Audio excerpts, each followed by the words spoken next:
Hi dear students, let's see this question that came in JEE Advanced Paper 2 Physics in the year 2018. The question was slightly controversial in nature because of one assumption that is missing, the assumption of paraxial rays. Actually इस assumption की वजह से of late JEE में कई बार एररनेस questions आए हैं। 2016 में भी एक ऐसा क्वेश्चन आया था जिसमें paraxial rays का assumption मिसिंग था। तो same is happening over here, but अगर अपन पैराक्सियल रेस का assumption नहीं लेंगे इस क्वेश्चन के अंदर तो of course we will not be able to solve the question. If we take the assumption of paraxial rays the question becomes simple.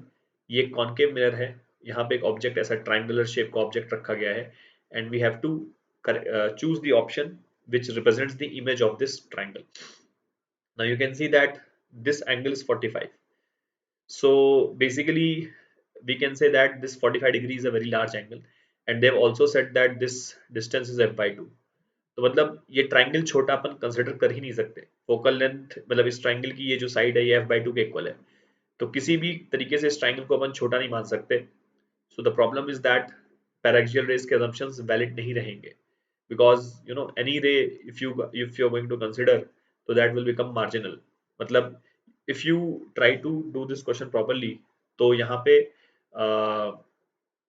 एक सिंगल इमेज नहीं आएगी क्योंकि मार्जिनल रेस के केस में you do not get the single image. तो the point is that we will have to solve this question assuming paraxial rays only. Paraxial rays का assumption लेके ही इस क्वेश्चन को सॉल्व करना पड़ेगा because here triangle is large, so the problem is ki that assumption we have to take। Okay, now if we take that assumption then we can do this question by two possible methods। ठीक है, one रे diagram से कर सकते हैं, नहीं तो mathematically भी इस क्वेश्चन को कर सकते हैं। So first let us do this by ray diagram. ठीक है, अब if you try to do this by ray diagram तो इफ यू थिंक केयरफुली तो लेट अस से कि ये ट्राइंगल है। ठीक है, now this is the triangle, this is the focus, this is f by 2। If we try to recollect in the case of concave mirror कोई भी जो object पोल और फोकस के बीच में रखा हो तो उसकी इमेज वर्चुअल बनती है। ठीक है, एनलार्ज्ड वर्चुअल ऑन और ये वर्चुअल साइड की तरफ बनती है, राइट। ठीक है, तो जैसे अगर अपन कोई भी रे कंसिडर करें, फॉर एग्जांपल जैसे कि मैं इस ऑब्जेक्ट से रे कंसिडर करूं, ठीक है, ये वाली रे जो ये ऐसे जाके स्ट्राइक करेगी मेरे को, तो ऑफ कोर्स ये ऐसा लग रहा है कि ये फोकस ये वाली रे फोकस से निकल रही है। यू कैन थिंक कि ये इंसिडेंट रे ऐसे फोकस से निकल रही है तो इट विल बिकम पैरेलल। ठीक है, ये रिफ्लेक्टेड रे पैरेलल हो जाएगी। अब ये सेम चीज इस ऑब्जेक्ट के लिए भी होगी। जो रे अपन इस डायरेक्शन के अलोंग कंसिडर करेंगे तो ये रे रिफ्लेक्ट होकर पैरेलल हो जाएगी। ये वाली रे जैसे इस ऑब्जेक्ट के लिए बात करें तो ये रे यहां से निकली, रिफ्लेक्ट होकर पैरेलल हो गई। तो व्हाट वी ऑब्जर्व कि इस लाइन पे कोई भी ऑब्जेक्ट कंसिडर किया जाए, इस लाइन पे कोई भी ऑब्जेक्ट कंसिडर किया जाए तो उससे जो रे निकलेगी along this direction, along this line, वो रिफ्लेक्ट होके सेम हाइट पे, मतलब वो सेम ये रे रिफ्लेक्ट होगी सारे ऑब्जेक्ट्स के लिए। ठीक है, तो अब इनको इस रिफ्लेक्टेड रे को अगर मैं पीछे प्रोड्यूस करूं ऐसे, इस रिफ्लेक्टेड रे को अगर मैं पीछे प्रोड्यूस करूं तो ये कुछ ऐसे बन जाएगी। ठीक, हमें इमेज कंस्ट्रक्शन के लिए दो रे चाहिए होंगी।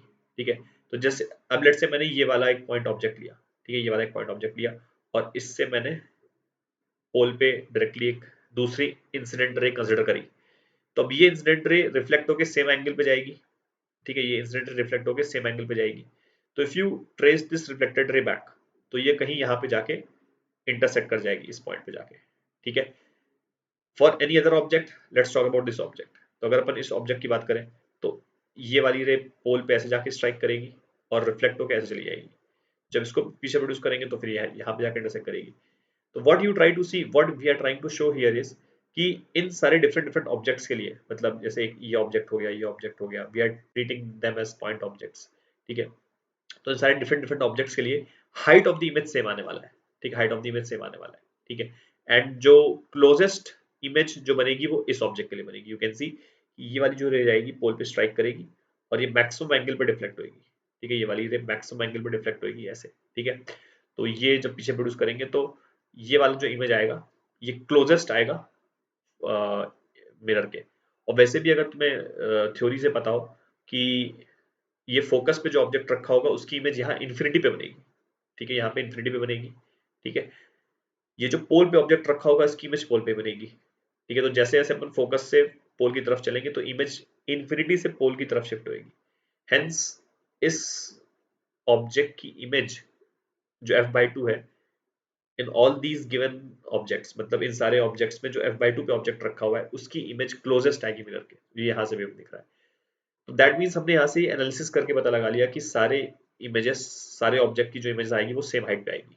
तो मतलब कुछ ऐसा सा फिगर बनना चाहिए, ठीक है, ये ऐसा, ठीक है।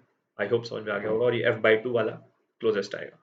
तो if you go back, this option D matches, ये f/2 की इमेज रही होगी और ये इन्फिनिटी पे ऐसे पैरेलल जा रहा है, ठीक है। None of the other options are right.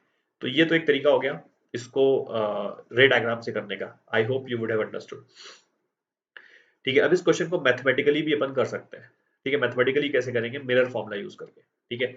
तो उसके लिए व्हाट आई एम डूइंग, जैसे ये कॉनकेव मिरर है, ठीक है, ये ऑब्जेक्ट है, ठीक है। लेट्स कंसिडर, तो ये फोकस हो गया, ठीक है, ये पोल हो गया, ठीक है। Let's consider a general object which is at a distance of x, ठीक है। तो अब इसकी हाइट भी x हो जाएगी बिकॉज ये एंगल 45 दिया गया है क्वेश्चन के अंदर, दिस एंगल इज 45 डिग्री। तो इस ऑब्जेक्ट की हाइट भी x हो जाएगी, ठीक है। ये डिस्टेंस कितनी होगी, f माइनस एक्स, ठीक है। f और x सब मैग्नीट्यूड की अभी मैं बात कर रहा हूँ, ठीक है। अब if we apply the mirror formula 1/v plus 1/u is equals to 1/f होता है, ठीक है। इसमें we will keep things with sign. तो पहले इसको अगर अपन एक फॉर्मेट में ले आए तो ये ऐसा आ जाएगा, ठीक है। तो यहाँ से v की वैल्यू कितनी आ रही है, f u upon u minus f, ये आ रही है, ठीक है। इसमें we have to put things with sign, ठीक है। अब अगर अपन v की बात करते हैं सबसे पहले, तो किसी जनरल ऑब्जेक्ट के लिए u की वैल्यू कितनी है, वो f माइनस एक्स है, but we'll have to put that with negative sign, ठीक। तो इस फॉर्मूले में, और f को नेगेटिव f रखना पड़ेगा बिकॉज कॉनकेव मिरर का फोकल लेंथ नेगेटिव होता है। तो फॉर एग्जांपल अगर इसका फोकल लेंथ 20 हुआ तो वी विल पुट हियर -20, ठीक है। तो f रिप्रेजेंट्स द मैग्नीट्यूड, मतलब जो अब मैं रखूंगा यहाँ तक तो f साइन, मतलब यहाँ तक तो f एल्जेब्रिक था, बट अब मैं इसमें f की जगह क्या रखूंगा, -20, है ना। तो I hope you are understanding. तो बेसिकली मैं -f रखूंगा यहाँ पे, राइट।